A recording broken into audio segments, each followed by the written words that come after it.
Welcome to the Fade, but this is your boy Glenn coming to you guys with a new type of video for this channel.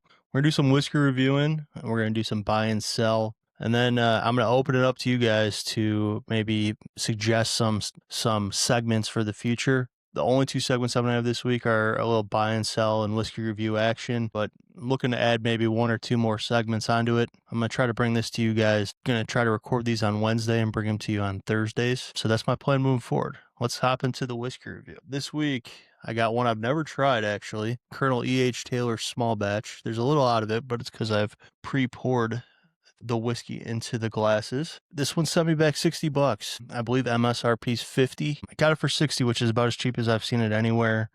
Buffalo Trace Distillery product, 100 proof, 50% alcohol for those who aren't whiskey people. Yeah, I'm excited to try this one. So let's hop into it. We'll do a little sniff. My notes tell me their aroma is supposed to bring caramel, vanilla, cinnamon, or dried fruit. I'm getting really oak heavy. Some vanillas too, no doubt about it. All right, flavor profile we're looking at some sweet caramel, corn, butterscotch, licorice, vanilla, and cinnamon. Let's see what kind of flavor profile we get. The notes do say that the finish is long and smooth. Definitely get both those things. A lot of baking spice, which is something we're told we should taste as well. Keep in mind, I have a almost 5-month-old son, cut back on the drinking big time, which is great for life, but I'm getting really spice heavy. I'm getting oak, I'm getting alcohol on the nose. Maybe I'm not as sharp on my whiskey game as I used to be. All right, more vanilla, maybe a little bit of fruit and cinnamon on that taste there. Overall, very pleasant experience, beautiful presentation. It comes in this sleeve here, which is great, and then the bottle's pretty beautiful in itself. Edmund Hayes Taylor, I believe, is Taylor, and he was just kind of like an early guy in the whiskey scenes. A lot of the whiskey names, they homage to some of like the early guys. For $60, if you're trying to treat yourself a little bit without getting crazy, I think you could do worse for sure. I really enjoy that whiskey. That being said, let's hop into some buy and sell in the life of Glenn. So the way I got it laid out this week, I got some college football buy and sell. I got some NFL football buy and sell, and I have some Christmas buy and sell. Okay. I'll probably do Christmas next week as well. This week I did Christmas movie and Christmas song. Next week I'll probably do something more like along the Christmas experience, right? But let's start with the football stuff. Buying and selling in the college football playoffs. So first off, a general theme. I'm buying the overall idea of the college football playoff, but I'm selling the execution of the selection. It just seems sloppy. Seems like some teams that are in probably shouldn't be in with 12 teams. You know, you start making this a bigger field, maybe you guarantee some of these teams some more spots, some of these lower conference champions, these group of 5 conference champions. But seeing teams like Texas and Notre Dame left at home, and if you put one of them in, then you're probably leaving, I don't know, Bama at home. I don't know, it seems rough. So I'm going to buy the overall idea of a playoff, but I don't love the way it's being executed right now. Part of me thinks like you tighten it up and you make it a 6 or an 8 team playoff. And then, you know, the group of 5 teams, maybe they have their own little championship, you know, but I don't know. It just seemed really sloppy as a Notre Dame fan. I'm upset with how things played out. I'm not going to get too into it here, but I just don't love the execution of it. All right. Who am I buying? Who am I selling as potential champions of this playoff?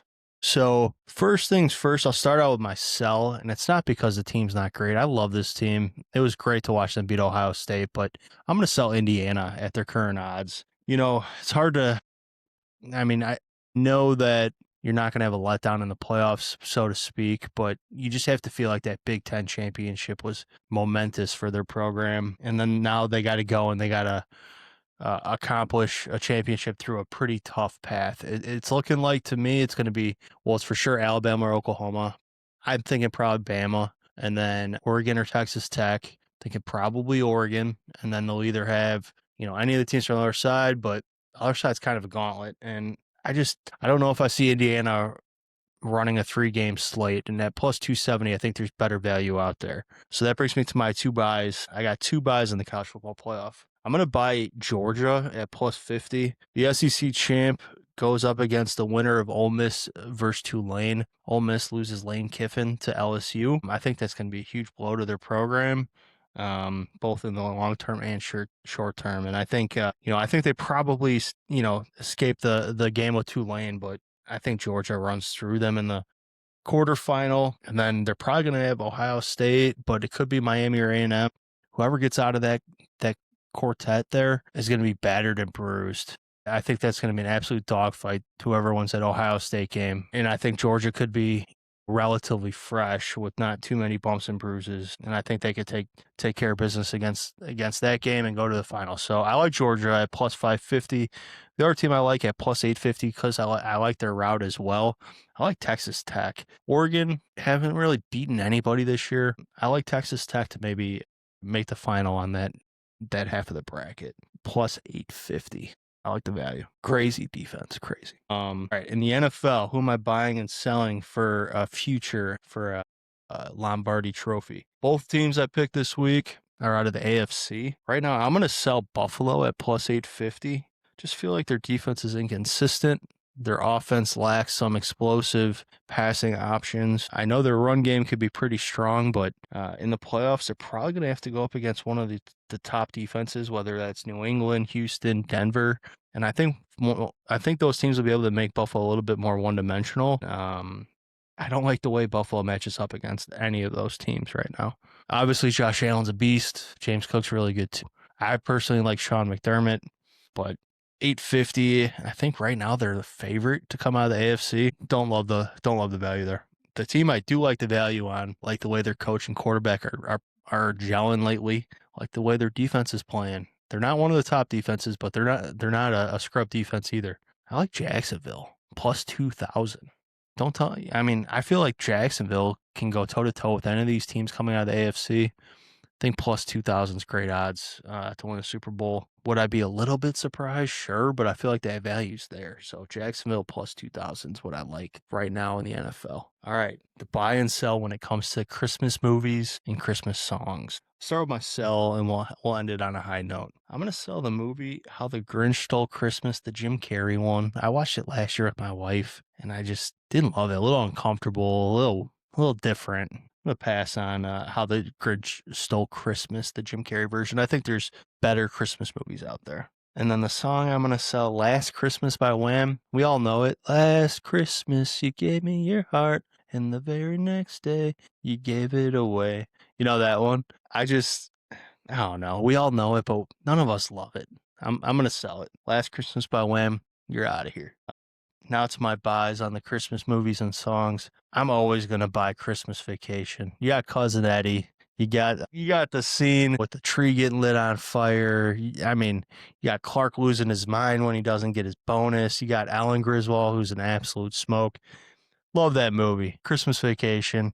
I love all the vacation movies, but man, Christmas Vacation, it feels like Christmas to me. And then the song I'm gonna buy, White Christmas by Bing Crosby. Doesn't get any better. All right. That's going to be all this week for the midweek check-in. Comment below if you got a name for this type of video. Comment below if you have any other kind of segments you want me to try to add. Let me know if you've had H. Taylor small batch before, what your thoughts are. Let me know if you have any buy or sells across the NFL, college football playoff, or Christmas. Let me know. Let me know if you're just buying or selling anything in life in general. Like and subscribe if you're new. We'll be back next week. Me and Jack will be back with best bets and a Bears preview video. Like and subscribe, hit that bell.